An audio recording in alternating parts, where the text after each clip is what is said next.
A new event with a mission to showcase the best in young talent and advance gender equality in the game.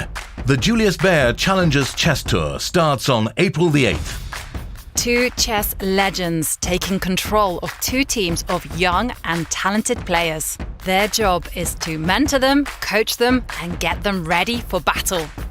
Why? Because these exciting young players, handpicked by our experts, are being given a shot at the big time.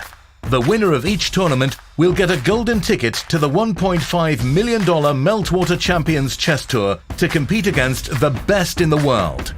It's their chance to break into the big time, but to get there, they must mobilize all of their young talent. It's Team Polgar versus Team Kramnik. Who will come out on top, and will we find the next big talent in chess? Watch the Julius Baer Challengers Chess Tour live on Chess24.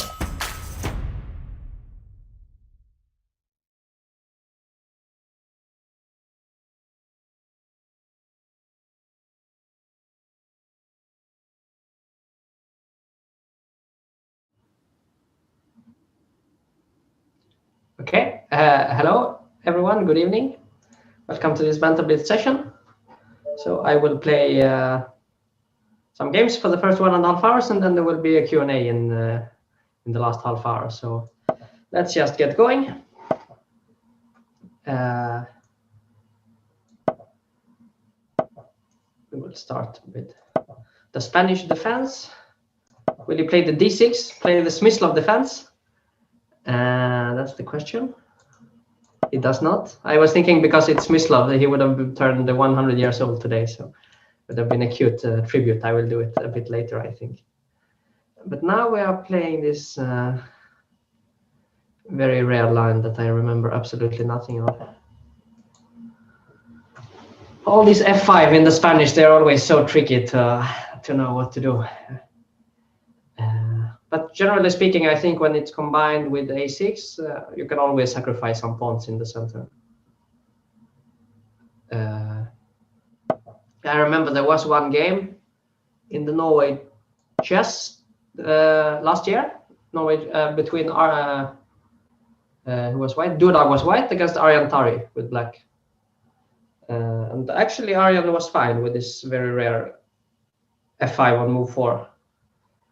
But I have to say that I don't really trust it that much.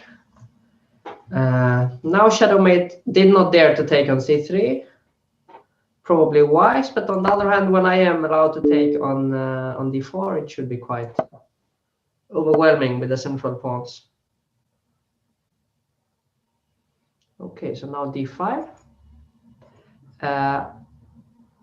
which is a very, very good move, probably the only move to stop me from playing d5. If I don't take, then it will sort of be blocked. So I guess I should really try to take it.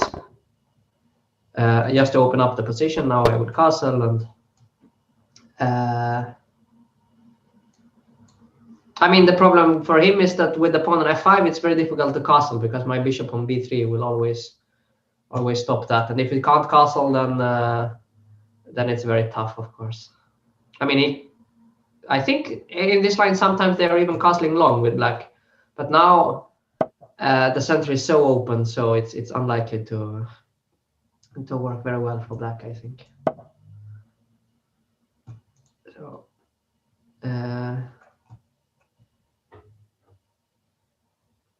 yeah, rook e1. I mean, I would sort of expect bishop b7 to try to castle long, but I can, for instance, plant my bishop on e6, and then it will be very tough.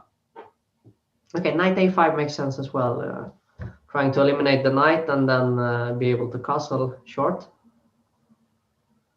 But I should have something here. What can I do? Maybe knight d5. Then my rook is hanging on e1. Also, I'm very tempted just to take on e7 and play with the initiative.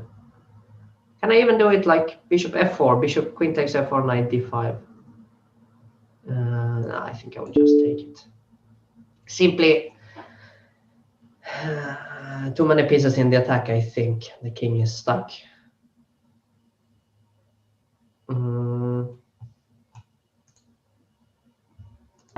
Yeah, king takes, but now I think I will include this bishop f4. Because if he takes, then knight d5 check will get the queen, and if it doesn't, then I think I will be able to play knight d5 check, and the bishop on b4 can't be protected. So it looks like I'm actually winning a piece back, or I mean winning an additional piece rather than just sacrificing the exchange. But I think even if I didn't win this bishop on b4, my position would be overwhelming with the king stuck in the center. So.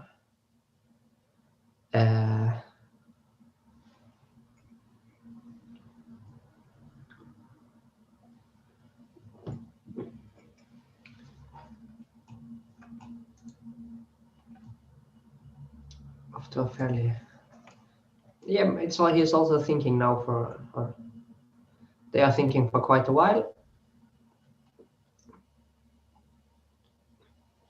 but the position is simply beyond saving. I think just knight d5 next will pick up the house. You can even include another knight to e5, and yeah, should be it. Very risky line for black, always major commitment to play like that, but not bad if you play it in the perfect way. Can definitely be done. Let's continue. I will now play with the French guy, Alex Vergas, with black. Let's see if I can play the Smyslov. I think Smyslov defense in the Spanish is when you play a6 and follow up with the g6 later on. Try to do it. Bishop c4. I would play g6 anyway, just in the same style. It's better against bishop b5 because actually the bishop on c4 is quite a bit better placed because it's attacking f7. So g6 against bishop c4 is really quite dodgy. Against bishop b5 in the Spanish, it's more or less acceptable, but against bishop c4, yeah, I really don't trust it. And I'm asked what chat I'm reading. I'm trying to keep track of the Chess24 chat and the Twitch chat. But I also have to play, so I might have some delay.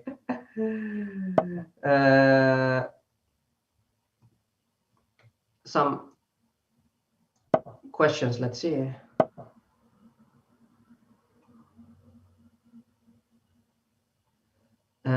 I have a question actually. If I know my next tournament, and that actually I do know because I will play in the European Club Cup, which is this year played online for obvious reasons, and it starts on Saturday. I will be playing for my German club Hamburg, with whom I played in the regular Bundesliga for many seasons already. So that will be the next one. It should be quite nice. It's rapid, I think 15+5. So a little bit faster than the Magnus Carlsen Invitational, but that will be next. So now tonight is some warm-up. And yeah, what is going on? Well, I managed to break with d5, but the issue for me here is that I cannot castle because of the bishop on c5. It's stopping me from castling, but I might either consider castling long or simply attacking on the king side without moving my king at all.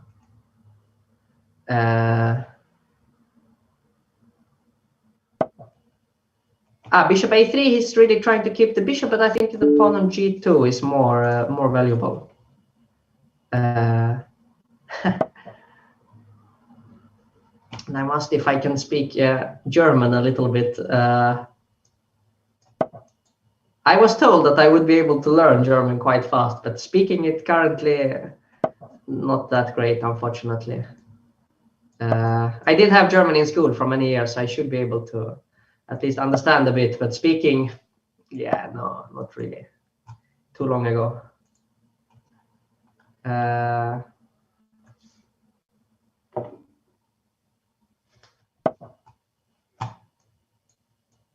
And yes, indeed, Tony, that I'm very sad when speaking about my next tournament. I was hoping that it would be the Tepe Sigeman tournament in Sweden, where the legendary 12th world champion Karpov would play. But it is now delayed until further notice because of the COVID restrictions in Sweden. So that is quite sad. Yeah, the position is simply collapsing for my opponent here with the king stuck in the center. So, yeah.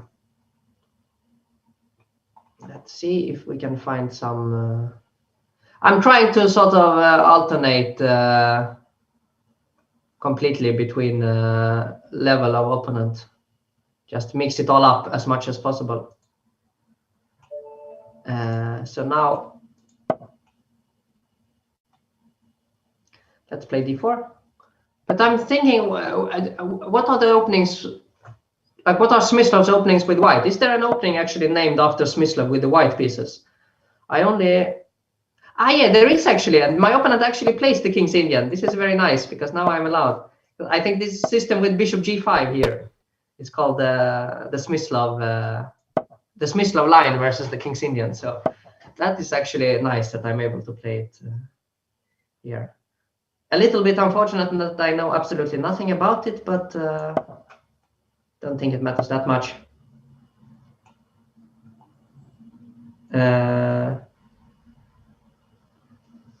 Bishop g4, I'm not so sure, because generally speaking, when you take on f3 in the King's Indian, that's a good idea because you attack the pawn on d4. But here, I have put my pawn on e3 rather than e4, which means that my pawn on d4 is considerably less weak. So I do believe that I can just pick up the bishop pair and keep control of the dark squares. So yeah, understandably he retreats. But now I should be able to do something pretty smart, I think. Let's see.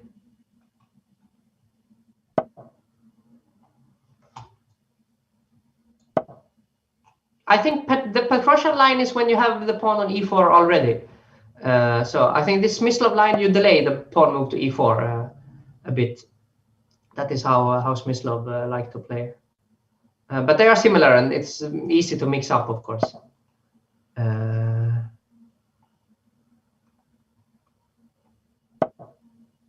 Now is always the question. Should you take it or should you play a3? It's actually frequently possible to take on a5, and it's not so bad. But here I think a3 is simple enough.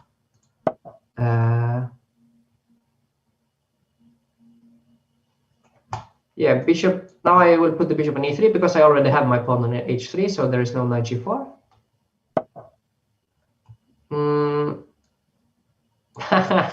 And I have a question by Snezhok, who is asking what time I go to bed and wake up. Probably because it's sort of an ongoing topic on the Chess24 broadcast, my sleeping schedule, with some of the more famous commentators claiming that I sleep very long hours. And I do, but not. I think not as much as people think. I like to have a good sleep between 11 and 8, I think, in general. My opponent now is sacrificing an h3. This becomes very interesting. And also my time is now not that impressive. I'm getting a bit low on time, basically. But I have an extra piece, and I do not believe there is enough compensation. But it's very easy to go wrong, so let's try to defend with the bishop f1. I'm a full minute down behind. That's quite a lot. On the other hand, this was very welcome because now I can trade queens, which makes it easier to play a bit faster.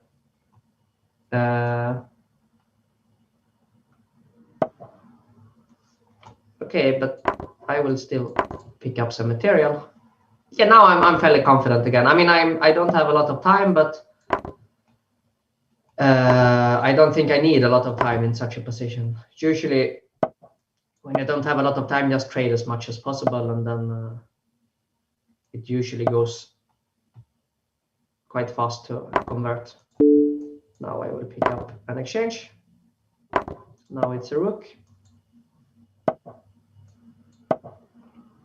And yeah, not that much for my opponent to do. Maybe eliminate his or their tricky knight, and that's it. Okay. Thank you for the game.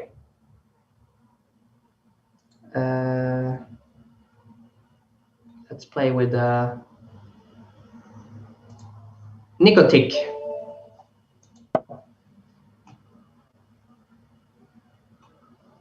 And I will try to play the Smyslov line again because it went well. Let's see.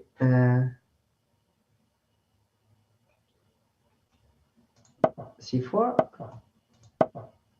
Against the in this system, I don't think that that there is a specific Smyslov line. In general, he was playing quite solidly in the opening, so I guess E3 would be something that he wants to do. Knight. Actually, let's take and play this structure. Take on D5, you play the knight on E2, and then you try to expand with F3 and E4 later on. Let's see.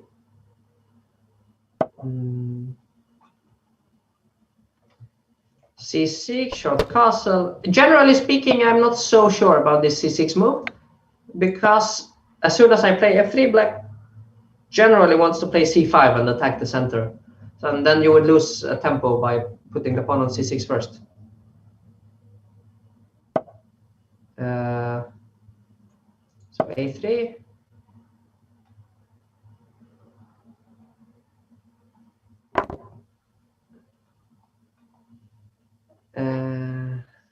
He takes there. Now I have two options. I think you can also take on B4. I seem to recall some Petrosian Spassky game, but I think this should be good enough as well.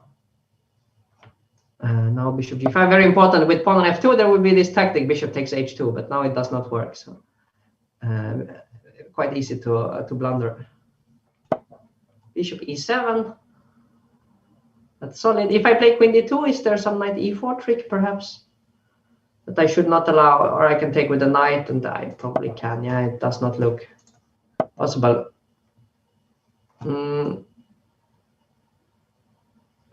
But I'm not too sure actually what my general idea should be here. I mean, it's nice with this pawn on D4 and F3, but because I cover all the jumps, he cannot really do anything. But on the other hand, how do I make progress? This for me is quite unclear. So yeah, let's play some solid moves.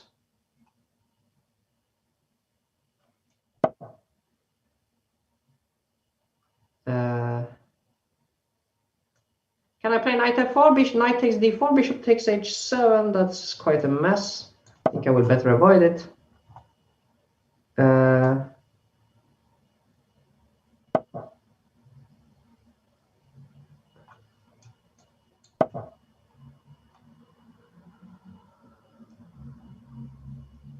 What's my longest classical chess game? I think it's like 7.5 hours, something like that. But I will tell you that there is another Swedish grandmaster called Johnny Hector, and we had, I think, at some point 5 games in a row, averaging more than 7 hours. So like some were finished just before the 7-hour mark, and actually once we played like 7 hours 20 or something. And it actually ended with us getting him getting rook and bishop, and I only a rook. So this typical ending without pawns. But it was after like 6.5 hours. I was incredibly tired, and I did not manage to defend it, and actually lost the game. So that might be the longest, but especially the combined length of all our games was incredible at some point. Might be because we are both always playing for the win, try very aggressively. And now I did play this G5 move, intending to sacrifice somewhere, but I can't see it. I think, can I take an H7 next move if it doesn't block it? Probably not, actually, unfortunately. Knight C4. I think I will just have to play it solidly, unfortunately. I really wanted to deliver mate, but I Can't see it. The knight is. I will just pick up a pawn and get on with life, I think. What else?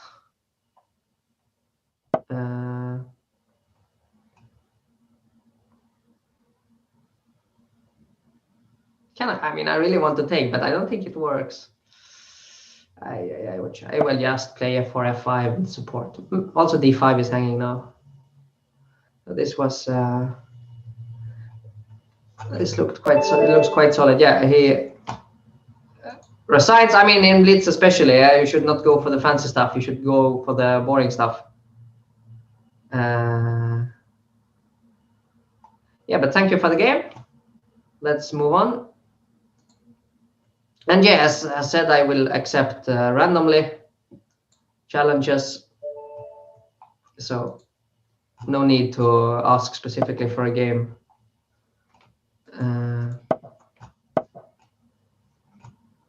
What should I do now? I will play the Budapest Gambit.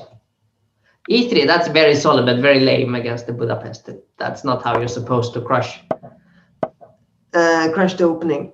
Let's see, what should I do now? So H3. So he's playing it in a. Yeah, okay, makes sense. Maybe it's even some theory what he's doing here.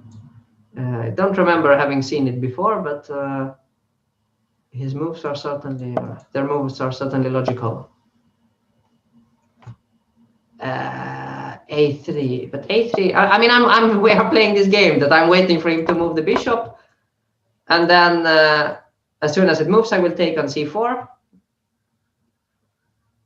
And then I have gained some time, but I'm not sure what I will do with this time. To be honest, yeah, I'm not sure what I'm doing in general in this position. Let's see, Queen D7.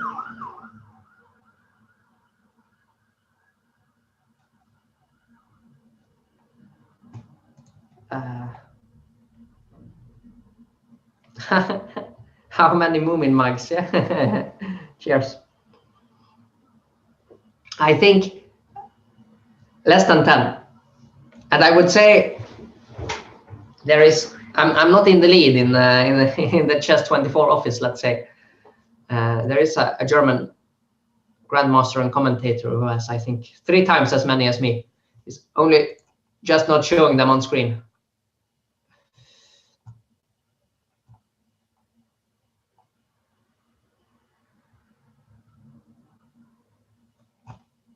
Let's see. Is it possible to become a good chess player without starting as a child prodigy? Yes, I think so. I think it's getting harder and harder because the game is getting younger and younger, but you certainly don't need to be anything like a prodigy. I mean, you can also study a lot at a later stage and I think compensate. That's, I mean, maybe not to become a top 5 in the world, but to become, let's say, my level, for sure, you can start when you are like 10, no problem. That is, but I'm certainly no expert on the other hand, so I should not take my words for the truth. Yeah, bishop f4 now. I was hoping that I would be able to take on e2 and play this trick, but he will take on d6, and then I don't know what's going on there. So probably I should actually not, just increase the pressure instead. He might indeed live in Janistan, yeah. The guy with all the Moomin mugs. I don't think that white should have allowed me to capture the knight on f3 because now it looks really scary for him. At least I have, but okay, I missed this bishop e5 move, and now it's not so easy. I have a good knight against a pretty bad bishop, and the pawn on d4 is weak, but it will be a long, long time to convert.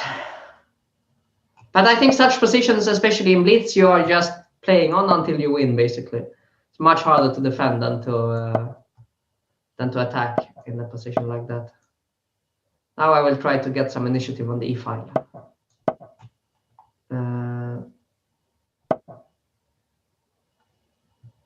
Yeah, so now the pawn on f5 is dropping and should be good. How do I do this in the proper way?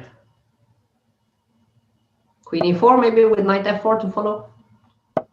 Looks pretty good. Checkmate on g2 or knight e2 check.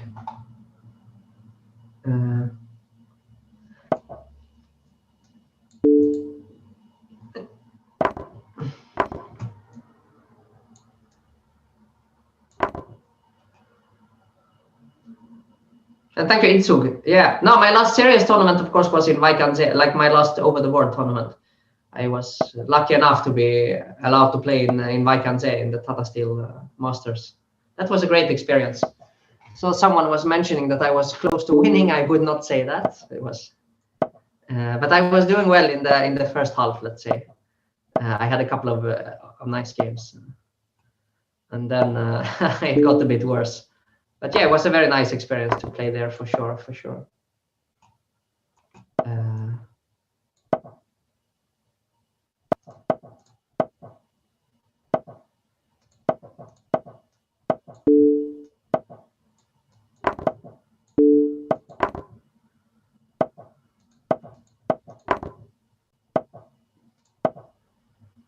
And now flagging, but also position looked pretty convincing. So let's see what we have.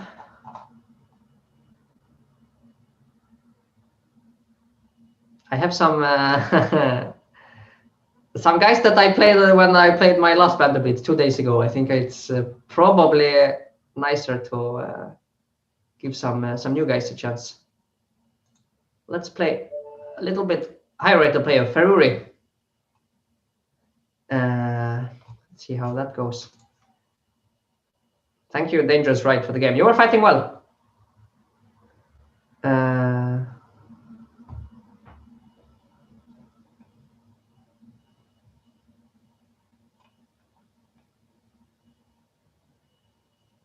Is he there? So, sometimes we are unlucky with opponents.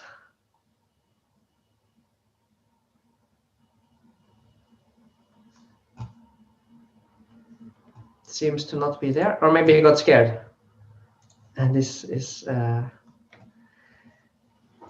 always unclear.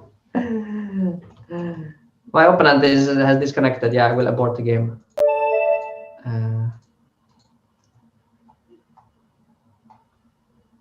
And I'm told I can't win them all by the site, which is quite fun. I will try, but we will see. Is there another? Yeah, that's a bit strange in this system, that you can your sort of challenge is still alive after you have or exited the site. Let's see if Oopskitty from India is here. It seems to be a cat. Let's play e5 again. And again, try to play the system with g6. I will do it in a more advanced way this time. But knight g5, yeah? Yeah, what is this? Maybe I will play the Traxler.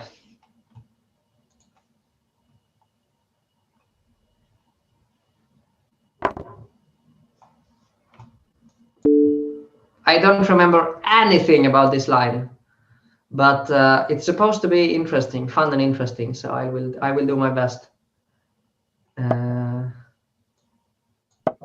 I play the dragon the next time? Yeah, we will see.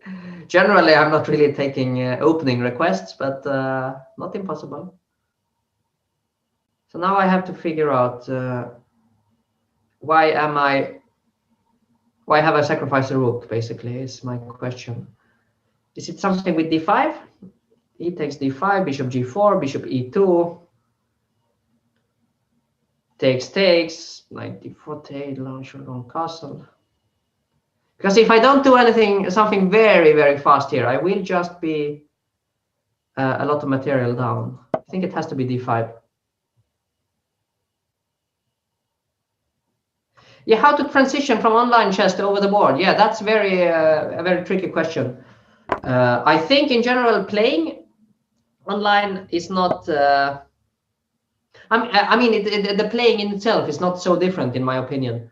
But the main difference is the time controls. So, like when we are playing over the board classical chess, we are playing with many arrows each, whereas online it tends to be more rapid or even blitz, and that I think is a bigger difference than where you're sitting basically. And for that, yeah, it's tricky to go back to over the board chess after having played classical for sure. What I did was I was sitting down with my board and was trying to, for instance, solve some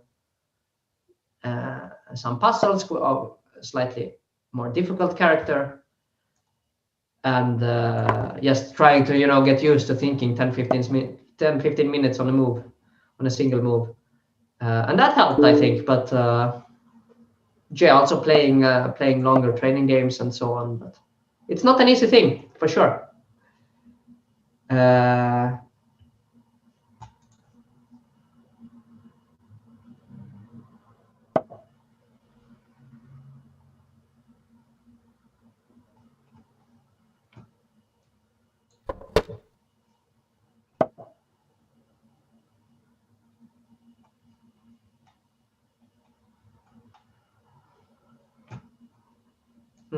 Okay, capture the knight. I think by now I'm materially ahead, yeah, after trapping the queen earlier on. But d6 will be coming, then probably I will block with c6, and that should be good enough.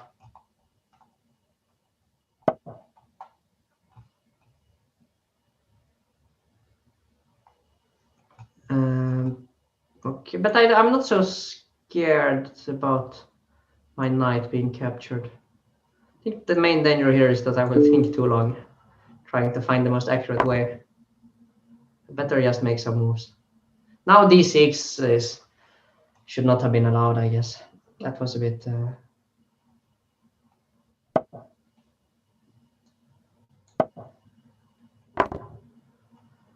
So takes.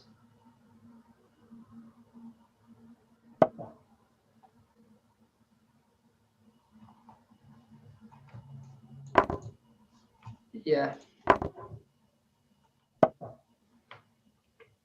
The rook gets active, but I have a lot of pawns, so I should be fine. But I'm running a little bit low on time.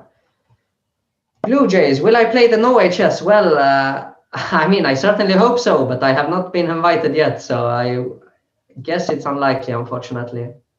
But if you can hook me up with an invitation, I will very much like to play. Last time I know HS, I was actually doing commentary for Norwegian television. That was nice as well, but of course playing is even better. Let's see. I will give this UK fella a new chance because he was not here before. So Traxler was dead. Yeah, the Traxler Gambit actually worked surprisingly well.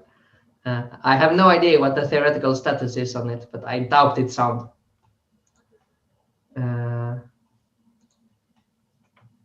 Let's see. I'm always so confused about this system. Never know when I should take on d4 and when not. I think I will. Can I take now? I'm always getting it wrong. I have no idea how I can do it, but I will take, and I will try to claim that the d4 pawn is a weakness. And I will put my bishop on a4 and b3 rather than on normal d3 square. And am I better? I have absolutely no idea. But I'm fairly sure I'm not worse, at least.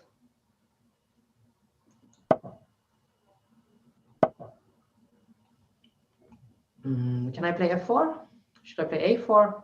I think a4, and I will try to ask my opponent where is the bishop on c8 going? You're going to put it on b7, then e6 is a bit weak, or d7? That is just, in general, a little bit clumsy, I was hoping. So bishop f4.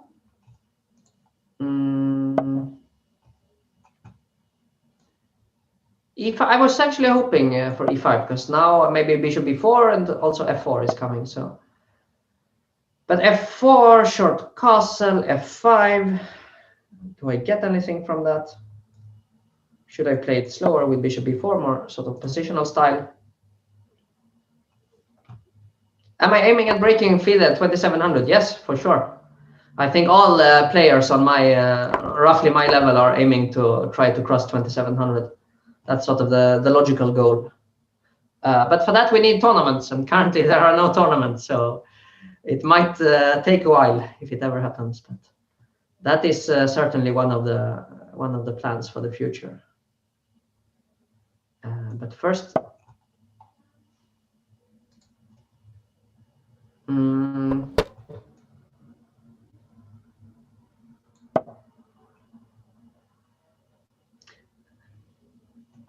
after my legendary run at Vike, how can they not invite me to Norwich as well?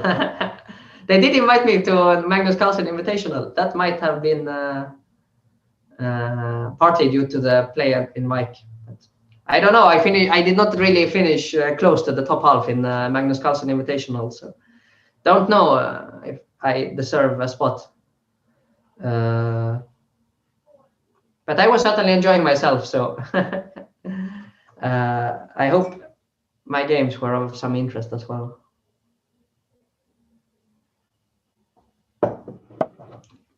So my opponent finally decides to sacrifice this pawn on d6, which I think makes sense, because in the long run it was very difficult to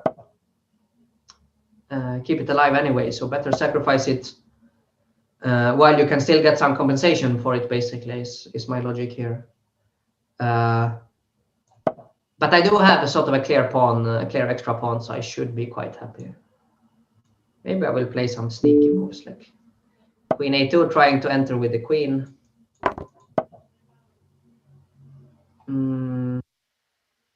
Knight g3. I'm hoping, of course, for f4, which would be terrible. Then I can put my knight on e4. That is a very, very nice square. So he has to defend it with something else, but it's not so easy to do, because the point of this check on a2 was that queen f7 was not possible for him, and now it's actually even possible for me. And I think apart from the pawn, I'm also getting an edge here.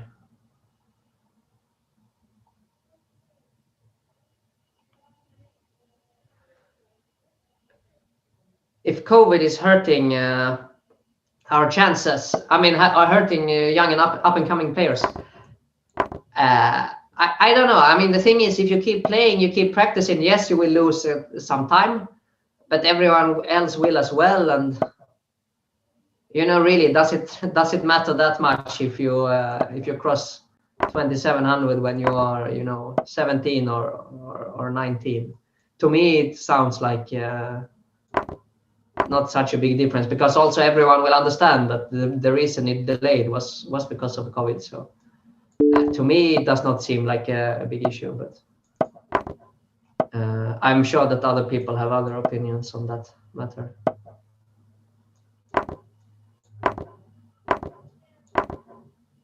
Yeah, now we are entering this sort of very technical phase, and I will actually do.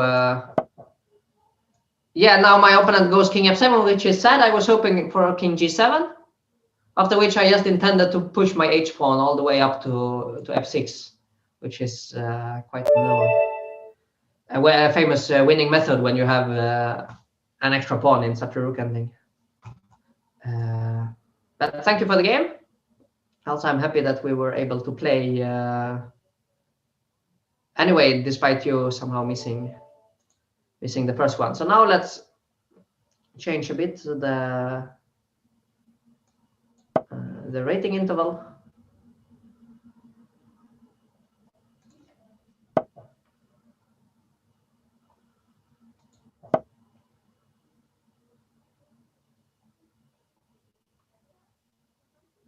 How is the Magnus Queen's Gambit doing? Yeah, so that's referring to the video course that I did for Ginger GM about the Magnus Queen's Gambit. I should play a couple of games with my openings probably, as I made a video. I think it's doing quite well. As far as I understand, people liked it, generally speaking. So I was.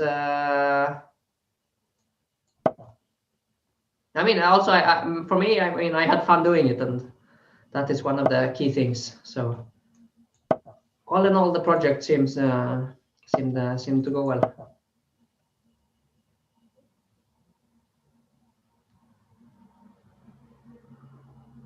Yeah, exactly. Lord Everfall Lucktail there replied in the last rook ending. This was a very, very typical tactic that I was utilizing there.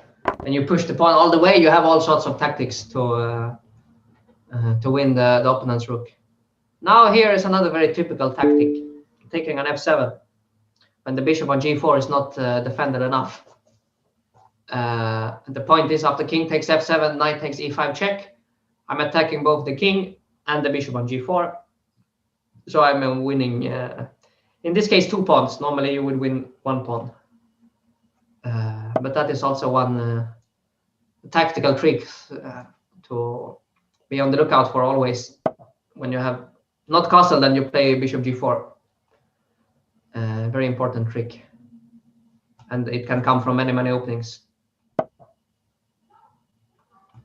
Here, I mean, just for the fun of it, I'm quite tempted to play knight g5.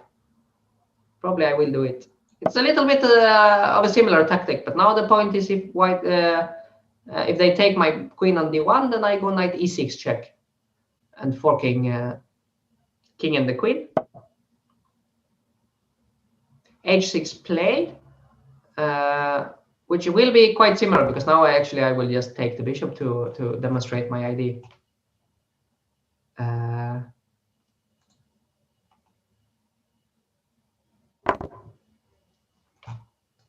So check. And my point here was after king e8, the reason that I wanted to go for it as white was that I can take the pawn on g7 first. So my opponent has to go back with the king to f8. Then I can give another check and then take the queen.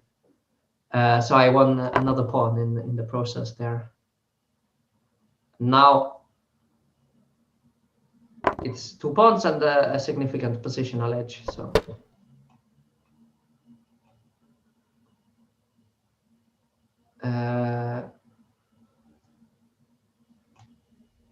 Good evening, Olaf.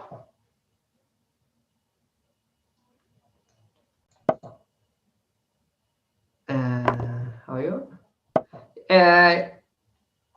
Yeah, so the Q&A will start in 45 minutes.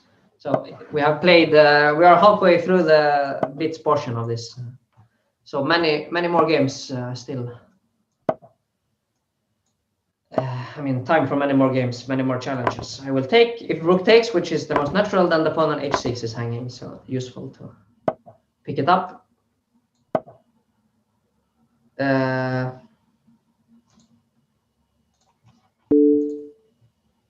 regarding the Q&A, yeah, I'm trying to keep track of the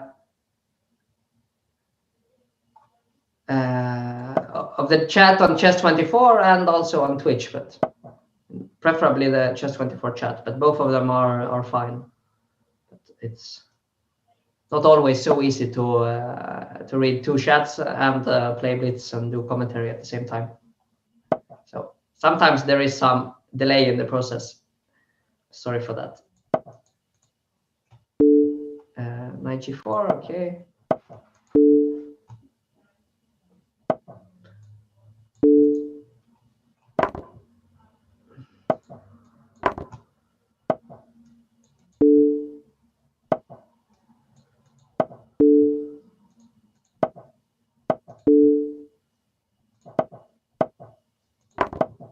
Now my opponent is trying to go for some stalemate.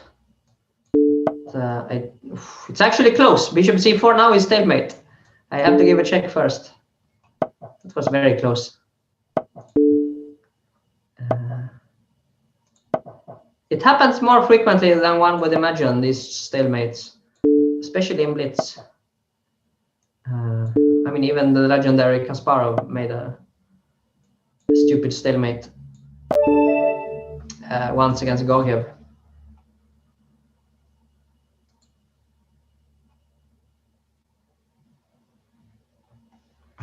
Did I miss a mate? Yeah, maybe I missed a mate at some point in the beginning. Yeah, difficult to see it all in blitz. Now I will play against a player from Colombia. My favorite Scandinavian player to watch. I used to watch. I mean, it must be Ulf Andersson, of course. He was a big hero of mine. What did I intend to play now? I will play c6. Play the Caro. Now I saw an interesting game and I will try to copy it recently.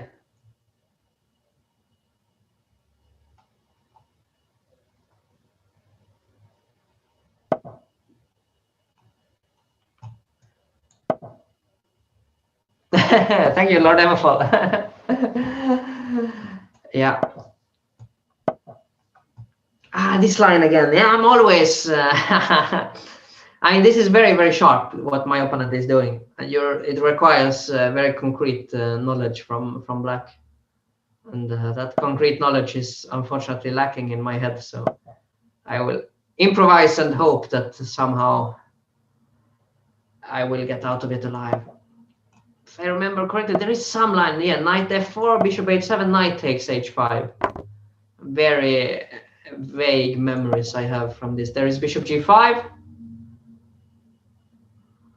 And then what happens? Bishop e3, is that maybe also a move? I have a feeling I have seen this before, but what is theory here? I have absolutely no idea. Queen b6, is there some knight b5? It looks natural to take because now the bishop is a bit weak.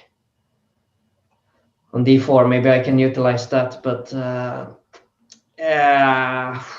how? Take on d4, that looks strange. Maybe knight g7.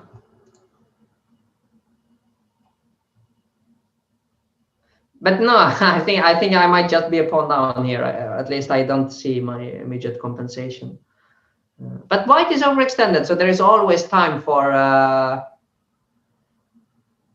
I mean, always possibilities for tricks later on, like based on the weak white king. Just should not allow my opponent to castle long, because then I will really just be a pawn down for nothing, I think. So queen d2 is definitely played with ID to castle long. So probably time to take. Knight c6. Okay, now bishop b5. But at least after bishop b5 and bishop takes c6 later on, the b file will be open. And okay, bishop b5 was not played. That surprises me somewhat, but yeah, maybe this also makes sense for white. My very materialistic brain is considering to play queen b6 with the idea of the long castle to take on f2. But if that is not suicide, then what is? Bishop b4 is my other move, the other move that springs to mind. Sacrificing g7 with check. Is that madness or is it actually interesting? I'm also running out of time. I will play a6, long castle b5, and just sort of. But I'm not happy at all here. Oof.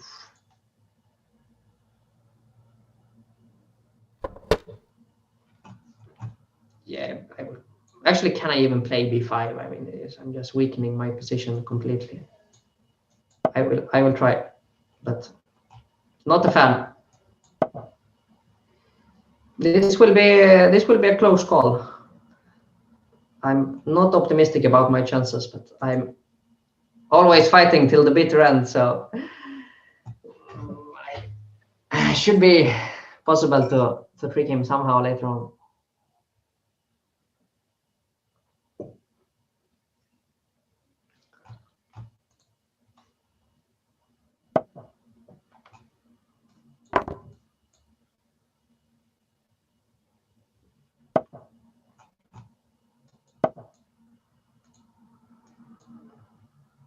Tricky move. Now I'm threatening bishop g5.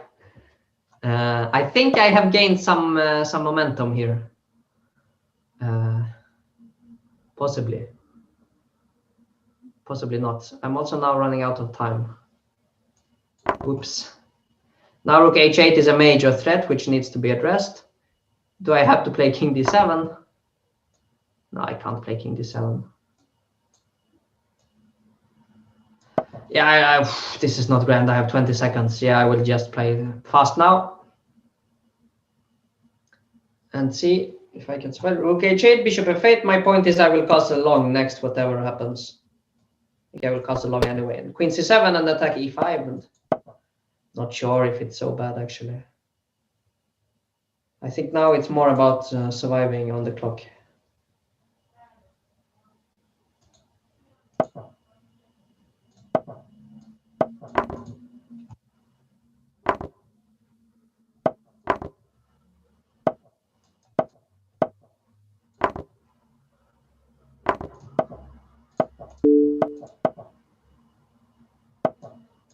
Checkmate, I managed. But that was not a very clean victory at all. And thank you for the game, Matek. You were putting a lot of pressure. Yeah. Tough. Let's play a game against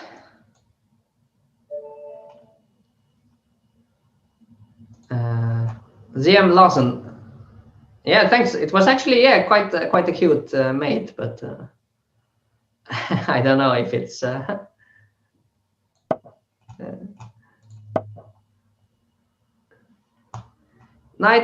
h6 is an old idea that I had to.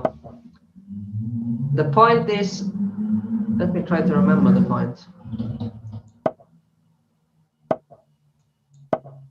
I will at least stop castling. But b3 is good because I wanted to play g6 next. But now, what is this?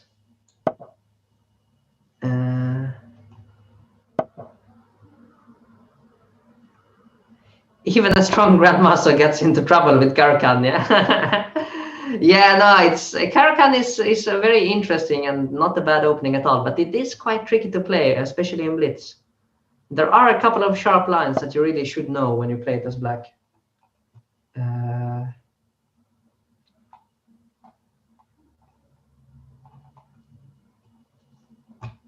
And knight f, I think I'm doing. I don't think h3 was the correct approach from white because now the pawn on g3 is a bit loose, and here I can actually play knight g3 immediately because the rook doesn't have any squares. If it goes to h2, I have queen g1 mate. It actually looks like I'm winning some material now.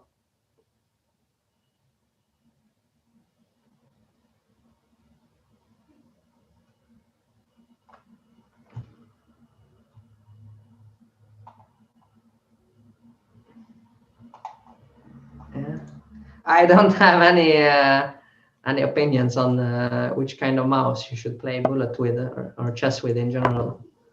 I have absolutely no idea whatsoever. But I'm not a very fast player in general, so should listen to the experts, listen to the Alirezas and the Andrew Tanks and these guys. They know about such things.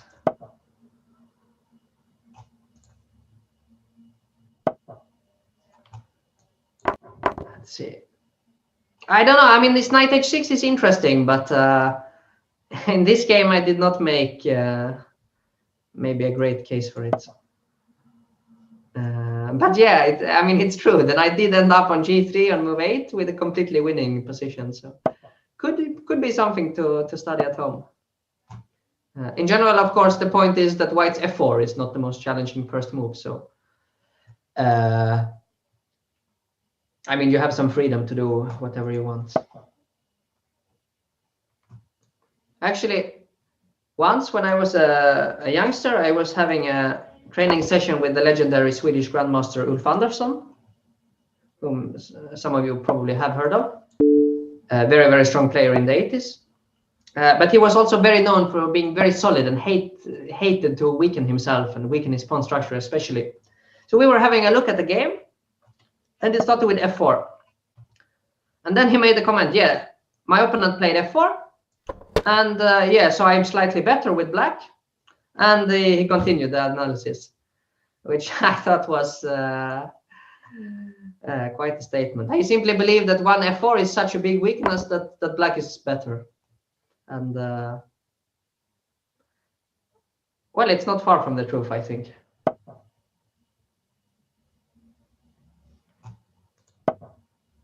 Here I'm in exchange ups. I will try to open up for the rooks, and that should be more or less it.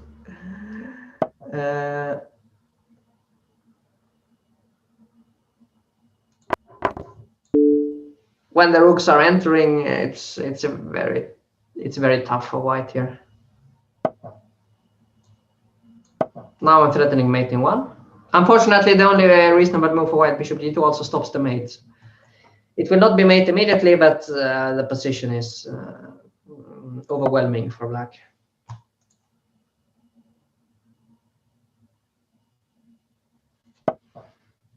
What is my view on 1 d3, which was played by Kasparov against deep blue? d3 and also e3, they are reasonable moves. They are likely to transpose to, for instance, the English opening or so on. I saw Carlsen played c3 on his first move against MVL in the Magnus Carlsen Invitational. But that does not really have any big point, and he also later admitted that it was a mouse slip. So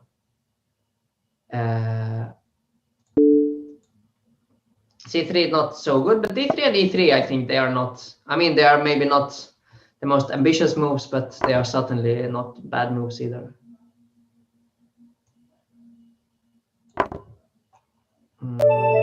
And especially for Kasparov against the computer, to get him out of book and so on, then it made some sense. Okay, let's continue this. Who do we have?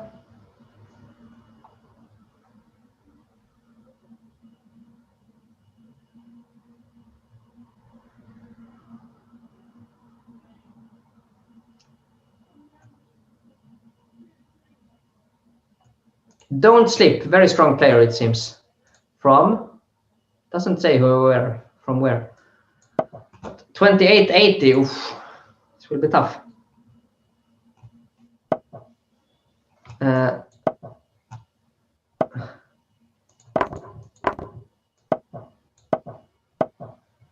Let's play a3. This is a rare line. The reason is that I took on c6 against Mamedyarov in the Magnus Carlsen Invitational, and I got sort of crushed, so makes sense to do something else now. And a3, I think it looks slow, but it's quite aggressive, so let's try. But I should know some theory if I play this, probably, which I don't. So.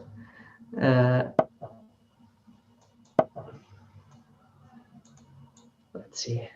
I think generally speaking, you play queen f3 and you castle long and you just push in the center and with g4 and so on. What do I think about the Scandinavian? Well, to me, the Scandinavian, what to say? It does seem to me pretty logical. You're developing the queen, giving up the center and losing time. And well, I don't see that much compensating for those deficits, to be honest. It's solid, you know what you will get. You are the one who chooses, so it has some merit. But yeah, it's hard for me to believe that it's the way you're supposed to play chess.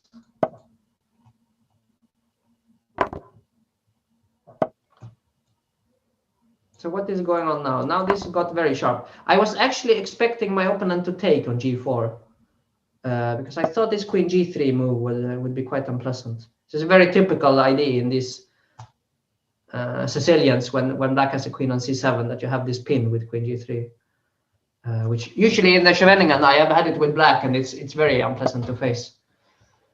Bishop d6 is probably necessary, but looks dodgy for black. On the other hand, my pawn on g4 is hanging, so maybe it's not so simple this time. Yeah, I mean, I will actually lose a pawn, so it's not... I can also play... I think I will have... I mean, this is a Banter Blitz after all. I will just sort of throw, you know, gas on the fire here with bishop b5, and we will see what happens. I have no idea, so I'm just assuming that my opponent also have no ideas. If he can understand anything of what is going on here, I would be really impressed. But in general, in Blitz, it's at least something to have the initiative. So even if I might end up a piece down, I will still have some tricks.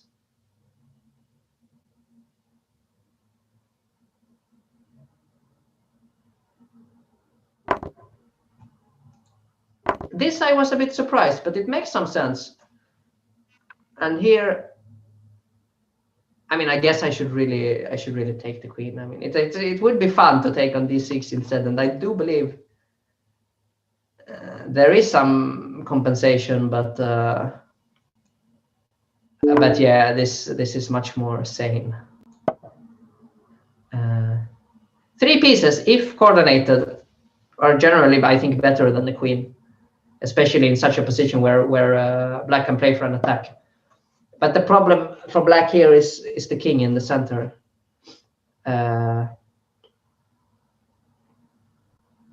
Which I think really is a huge problem.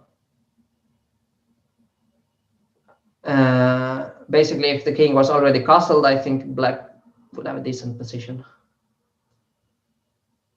Maybe not objectively equal, but definitely I would not mind playing black. But now with the king stack, somehow it should just collapse for black. Yes, rook f1 just taking on f7 next, I think is scary. Okay, he defends, but just how is black intending to get out? Bishop b7, the c7 bishop is hanging.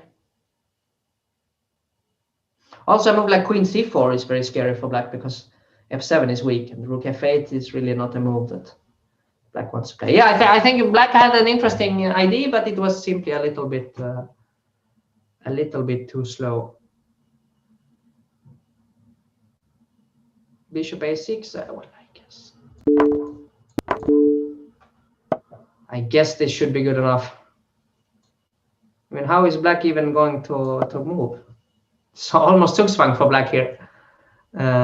Again, with the pieces coordinated, it would be a completely different story. Then black would be doing, I mean, even quite well. But now, yeah.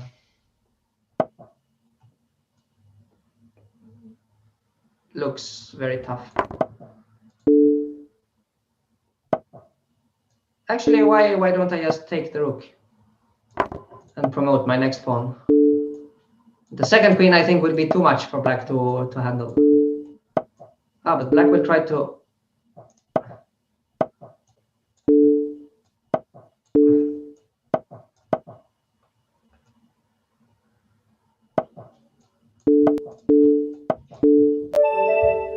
Actually tried to flag me, but I managed to play fast enough. But that was a very interesting game. I think especially the move bishop b5 was quite interesting.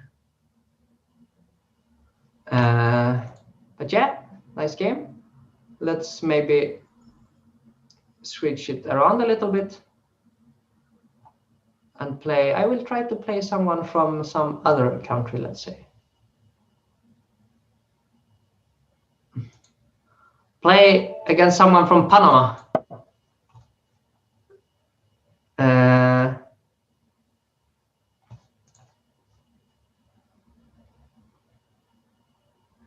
Yeah, indeed, it was a very crazy game. But I mean, that's why we play the Sicilian. I play the Sicilian always with both colors because I really fancy these crazy games. And I have been mated many times with black, but I still keep getting back to it.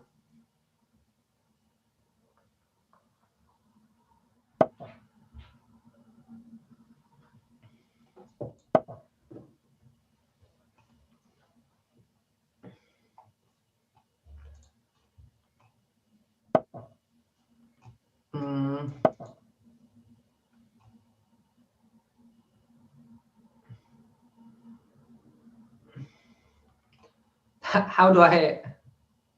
someone play Dutch against me. Yeah, that's a nice challenge. I'm happy to face the Dutch, actually.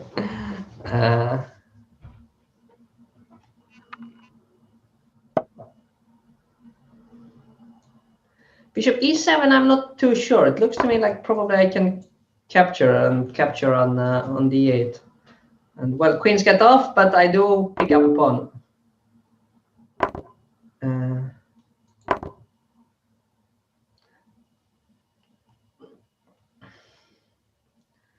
Celine, complete failure at 30. Any advice? Any life advice?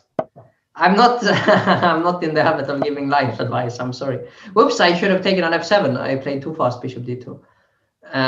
Chess advice, I feel more sort of confident giving, but life advice, I think you would have to talk about someone who knows something about life. And that would not be me. Yeah, no, that's the problem. When you when it rains, it pours. When black lost his pawn and had to move the king, it's easy for things to go downhill from there. Let's castle long.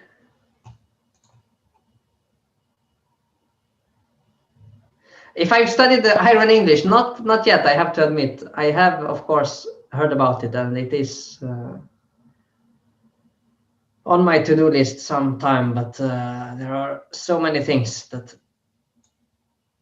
needs attention. And the Iron English, although I'm sure it's a great course, it's not on the top of the lists. I'm also not playing a lot of English these days. Can we expect a blindfold banter? Well, you could. I mean, it's not impossible. When I was streaming a bit, like last year by myself with my own channel, I was playing a few blindfold sessions on stream, which was quite enjoyable. So definitely not impossible if that is what you want. I think blindfold is not a bad way of training chess, actually.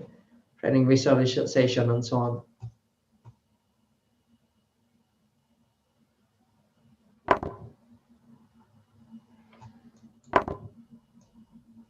This looks like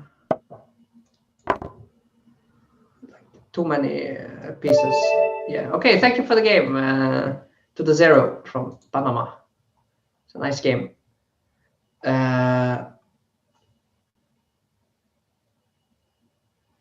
Bulgaria.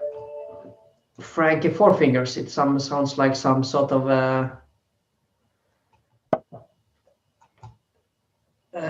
mafia. Okay, now I will actually play my sort of opening course. The Magnus Queen's Gambit. I will try to follow if I can remember what I said in my course, I will try to follow it. Let's play h6.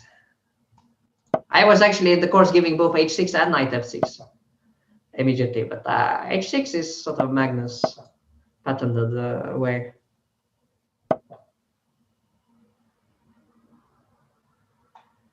Bishop g3, generally speaking, I'm not such a big fan of, because once you take it with black, the pawn structure is a little bit weakened for white. But I think I will start with developing my bishop now that I have the chance. And queen b3 is very logical, but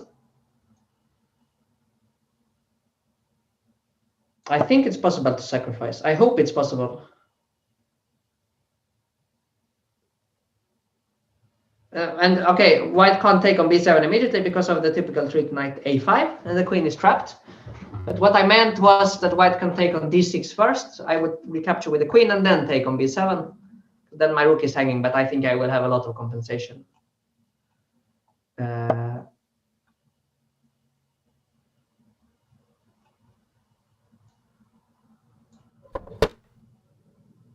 me try to see what is going on.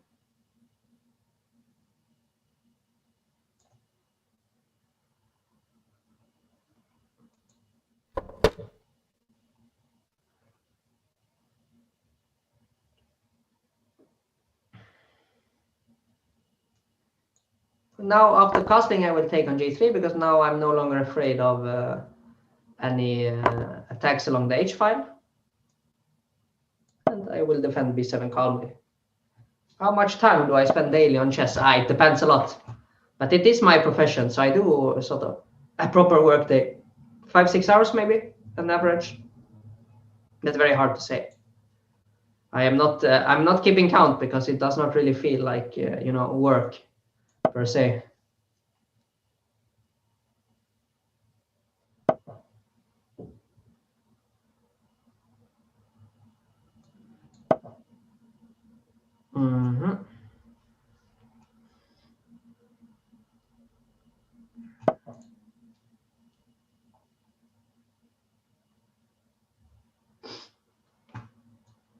What strategy do I recommend in the Sicilian who goes d5 directly? In general, you should try to stop d5 in the Sicilian. If black gets d5 in, then it's not so easy. I think you should react before it happens rather than reacting to it.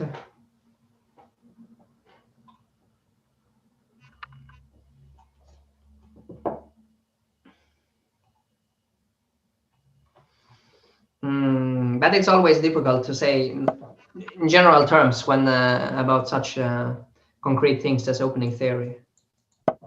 Now I have the so-called Praetorian knight on d6. This is the best square for the knight in this structure for black because it stops white's ideas. The one is to play b4, minority attack, so-called.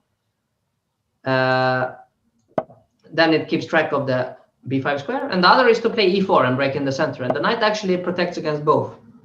That's why it's a great square for the knight. So I'm happy here. It's nothing special, but I think a pleasant position for black to play. And this is basically the sort of position you're likely to get when you follow my opening course, my Magnus Queen's Gambit course. You will get not this specific position, but something along these lines with black.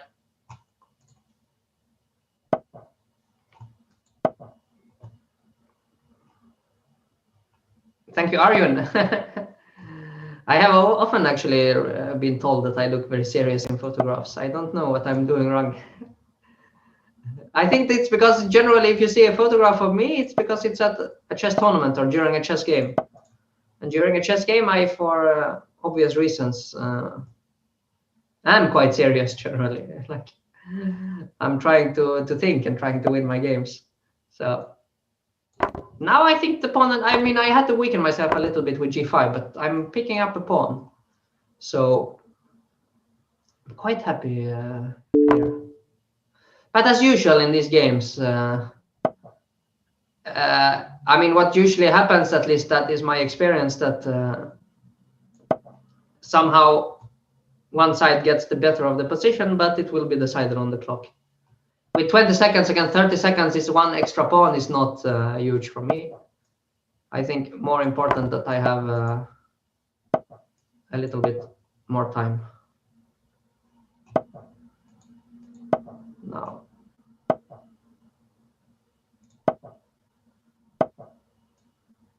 Whoops, under the pawn. He did not see it. As I said, not so easy to play without a lot of time. Now I might actually be in time to give mate. Yeah. Check.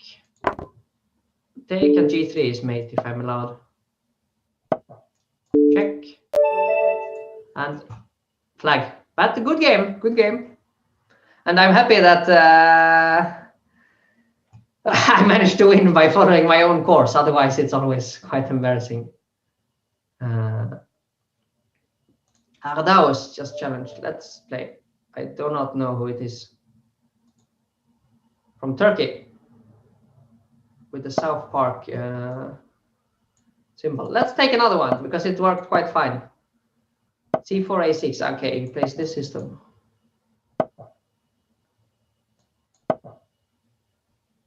I missed the free queen on d6. That is right. Yeah. Oof. Oof. Yeah, you're right. After queen d6, I could have taken it with the knight. But and by that point, to be completely honest, I was mainly focusing on flagging him, as so often happens in 3+0.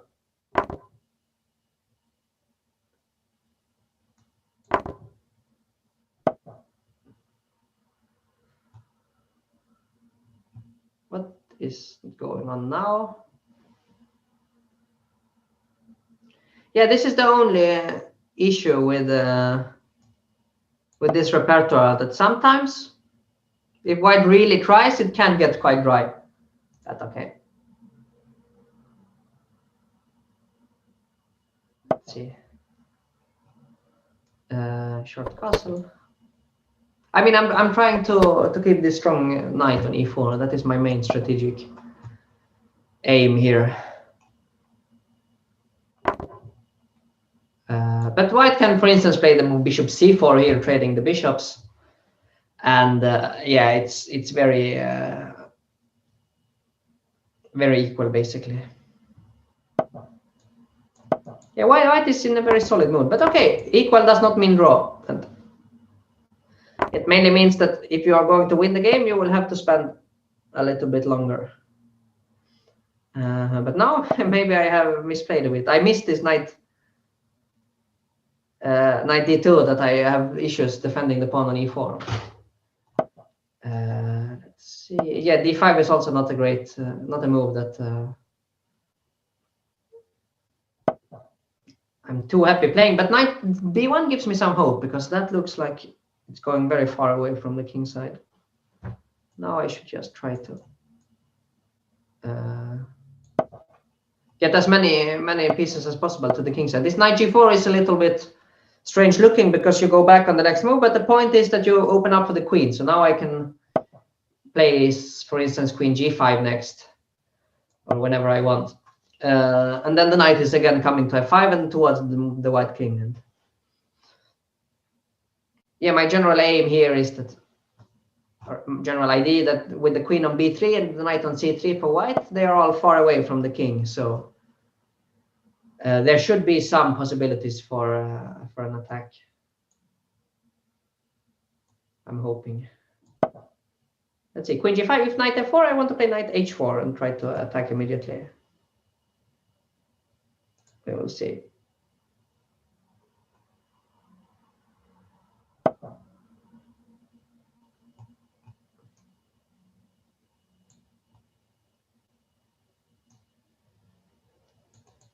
But how do I do it? Knight g3. I mean, the first intention, our first sort of idea comes to mind is of course rook takes f2, but I don't think it works. So I will have to play it a little bit slower.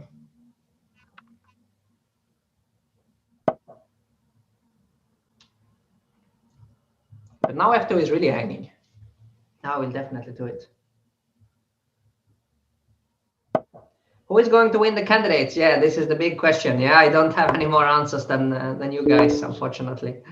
I'm just looking forward to watching it.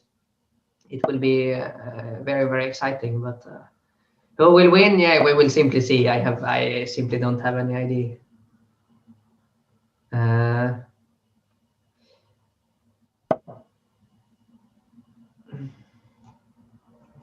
If I was doing something different in the first 4 or 5 games, I mean, I did not actually beat any of the top seed. I mean, I beat the 3 players who finished behind me. So I don't know. I mean, but also this online rapid, it goes very fast, and I don't think it's that easy to draw conclusions so quickly. I think in general what I lacked was practice. I needed to take part in more of the tournaments or play more rapid and blitz online in general to be completely ready. After this Vaikansé over the board tournament, I sort of lost a little bit. I lost touch a bit of online play, and it really affected me in the Magnus Carlsen Invitational. But it was my own fault. I mean, it's not an excuse.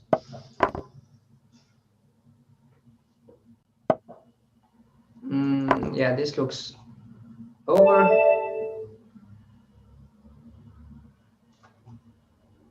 Yeah, I can imagine that it's similar to Sveshnikov in that you are trying just to bring all the pieces towards your opponent's king, and then simply with a lot of pieces against the king, there is bound to be something later on.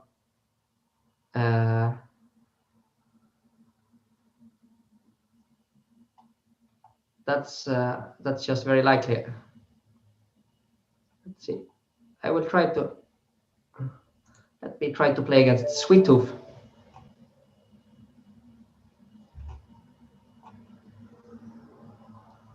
If he's there. He plays c4. Okay, but the good thing is I can still play my line, I think. Ah, he plays bishop g2. Yeah, now I cannot get it. I will try anyway.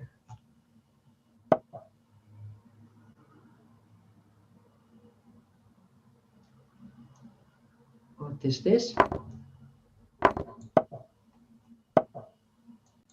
Picking up a pawn. But white has to have compensation. I think there is probably more than enough compensation, but why not try to pick up some material?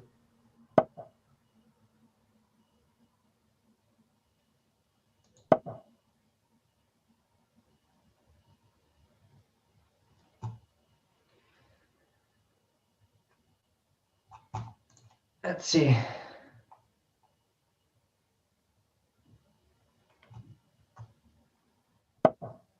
Knight e5, but knight e5, I think I will be able to play queen. Basically just move the queen and the knight will have to retreat again. So it's a silent draw for, but I will certainly not agree to the draw. I will keep fighting.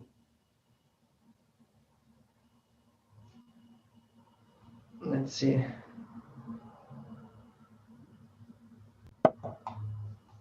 f4.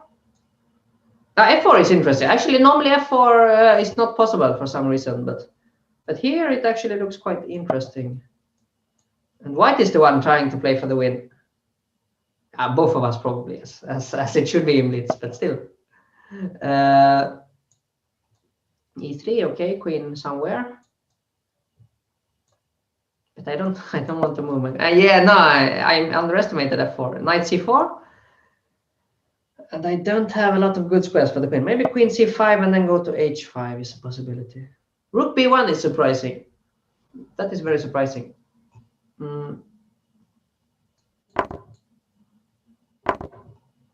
Because now at least I get some freedom. He will take on b7. They will take on b7. Apparently not. Okay. Playing for the initiative with 2 pawns down. It's not ridiculous actually for white, because I'm really not developing any of my pieces, but I have a feeling that's my position is solid enough for surviving the onslaught. I think e5 is sensible, because if white takes it, then I will play knight g4 and get this knight on e5. D takes e5, knight g4, and I do believe that with the knight on e5 I can't get mated.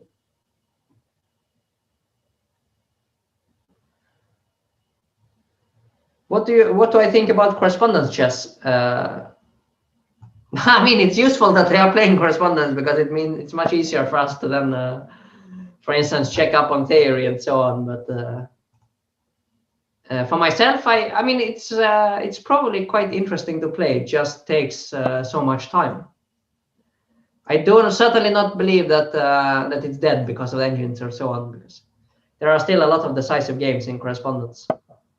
Not as many as it used to be, but still, I think enough to play the game. But for me, yeah, it simply takes too much time. You have to be so thorough, double checking everything, and so on. And then, yeah, I would prefer to spend that time on over-the-board related activities. But in the game in itself, I don't have anything against, actually. Wow, my opponent is really trying to sacrifice everything, but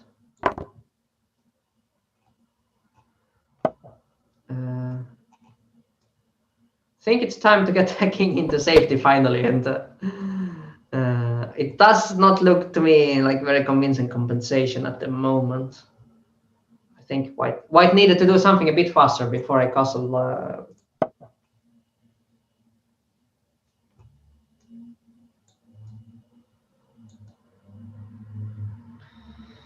Knight d5 is the idea if I move the bishops. I will go queen d6, which looks a bit loose, but after rook a d1 I can play bishop d4. So I think it's okay. I do believe I have the stability needed, especially when I get bishop e6 soon and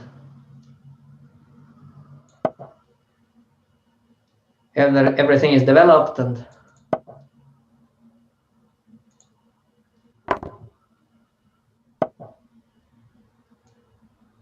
can I play knight e5? I think I can. Thank you, Sweetu, for the game. That was a very aggressive play by my opponent. But yeah, sometimes it gets too aggressive. Let me see if I have some new one.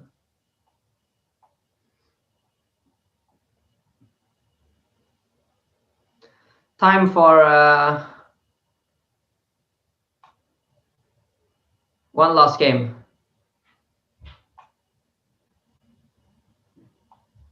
Play an Italian. I have not played any Italians today, so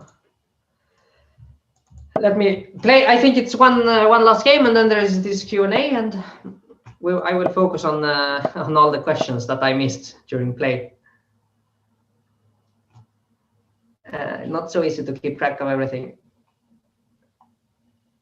So during the game, I mean, you should prepare all your questions.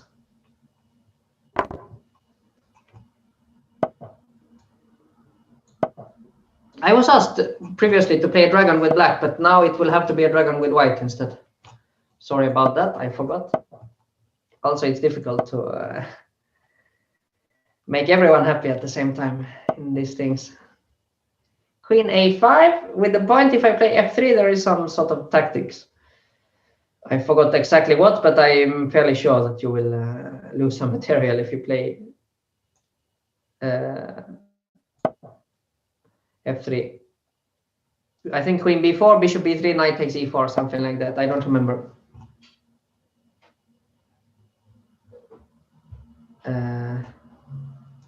Okay, now I will have to castle short. Yeah, this is a bit unfortunate. I was hoping for a more direct fight, but he tried to stop me from castling. So this is still quite an interesting dragon position, though, but not going to be made as soon as I hoped.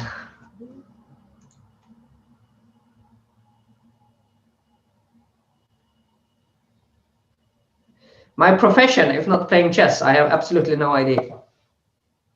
It's a very, very difficult question to answer. I unfortunately have no idea whatsoever.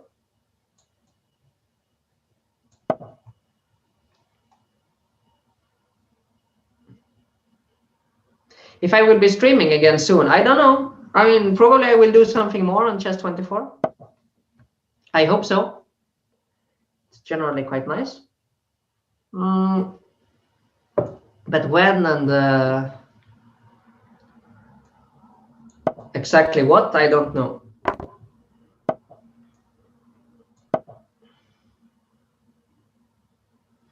I'm not sure about this because white black actually can take on e5. Okay, he doesn't. Now I will be able to take on a5 and take on e7, and this should be pretty good. But I should also not blunder my knight on e7. I'm trying to keep the e-pawn alive, and then play someday e6.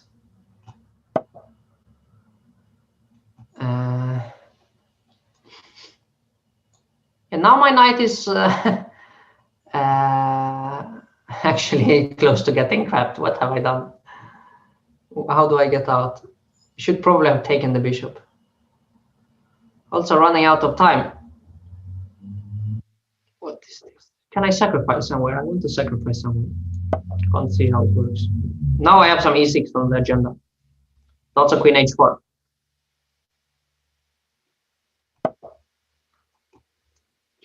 This was, for me, I think, good news. I think the other rook should go to e8 to keep f7 protected. Now I have a strong initiative again, I believe.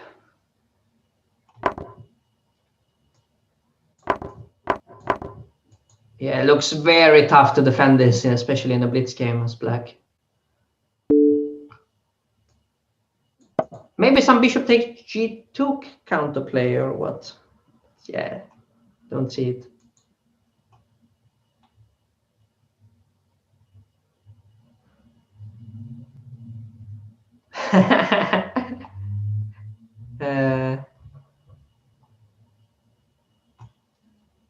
I mean, rook takes e7 to defend, but not going to defend for long. Now can I take an h7 or what can I take on g7?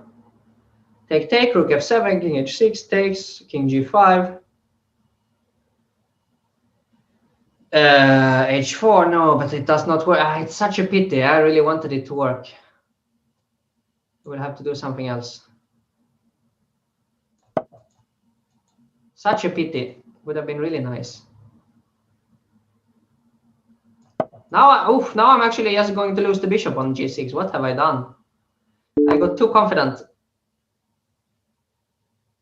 Ay.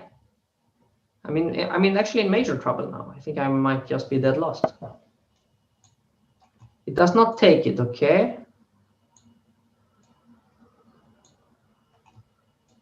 Oops. My knight is simply hanging.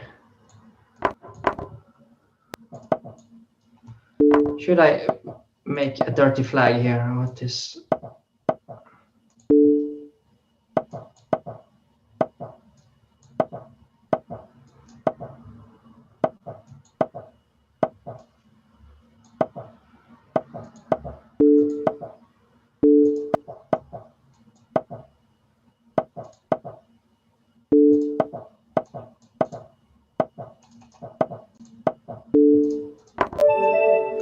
Yeah, not a very beautiful finish. Ay. That was truly disgusting. I'm sorry, everyone who had to witness that. Ay.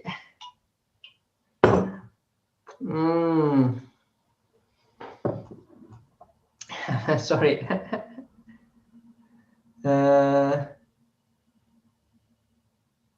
But now, yeah, now question time. So I will try to bring it up.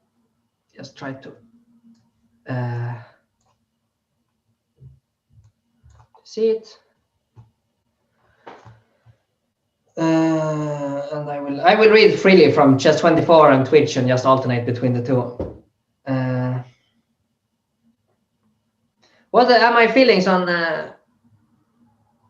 Jordan winning Tata Steel chess tournament in beating Anish in the tiebreak? That was a bit of a surprise. But on the other hand, yeah, Anish is a little bit haunted maybe by the fact that he hasn't won the tournament ever in Vaikanze. And I mean, we have to give it to Jordan. He played very, very well. I mean, he was really fighting very, very well. But I think the more surprising thing is that Jordan actually finished on the same regular score as Anish. Like, it was a fantastic performance by Jordan and very well deserved that he now crosses 2700. Very impressive stuff.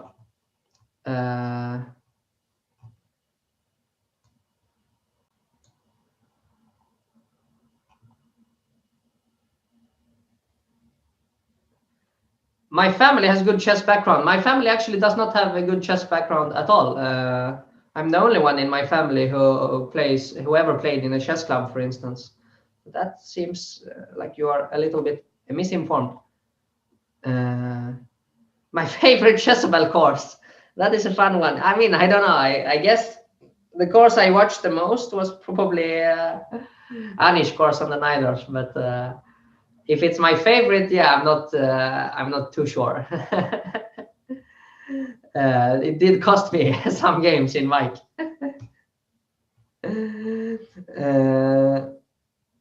If I have any simuls planned, not yet. Not currently, no. And also this blindfold, but I will maybe check it out, these things.